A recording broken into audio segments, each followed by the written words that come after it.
welcome to vlog number 8.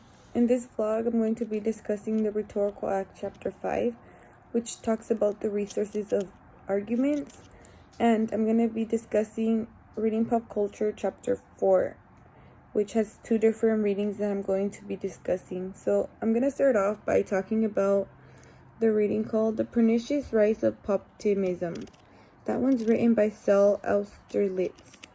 So basically, with poptimism, what I understood that it was is it's like a steady reaction to the musical past. So basically, it's like music that has to do with the past, but is like more modern now. So they use an examples of different singers. Like the New Yorker devotes pages to the praising the comeback album by Britney Spears. 8 of the 12 essays in last year's Slate Music Club focus primarily on the kinds of artists normally found on the Billboard Hot 100. So basically, it's just checking singers that are like popular nowadays, but seeing how they relate to like the past singers and like the past music. So poptimism basically wants to be in touch with the taste of average music fans. To speak what the rush comes from hearing a great single on the radio or like YouTube and stuff like that, and to value it no differently from a song with more serious artistic intent. This is what I read from the passage. So what this means is that they're trying to figure out like the taste of like the average American and like what attracts them to the kind of music they listen to. Like compared to other songs that they listen to, what attracts them to these kind of songs. I also read that the poptism is an internet era permeation. So this means that it's becoming more popular nowadays, and like more people are starting to know about this than they did in the past. In the second passage that I read, it's called Concerning the Spiritual and Indie Rock. This is written by Judy Berman.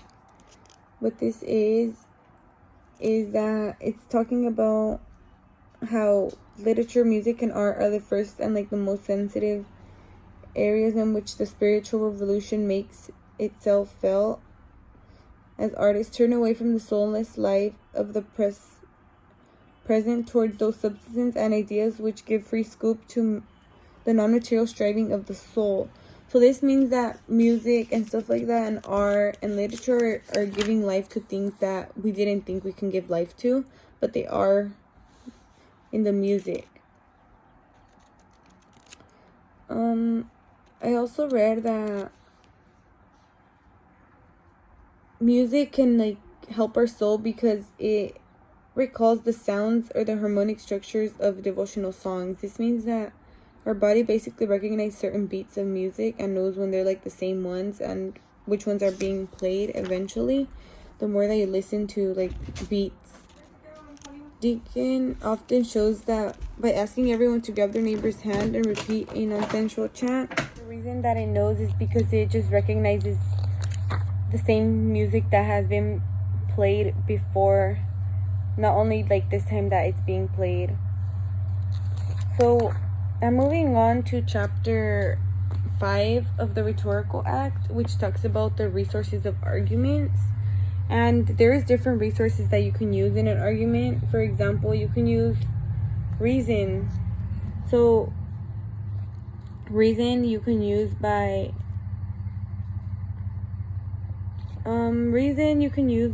basically measuring things and like showing that you have reason of what you're actually doing.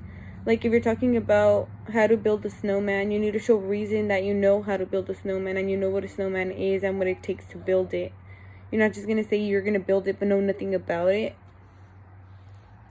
You can also use questions of facts.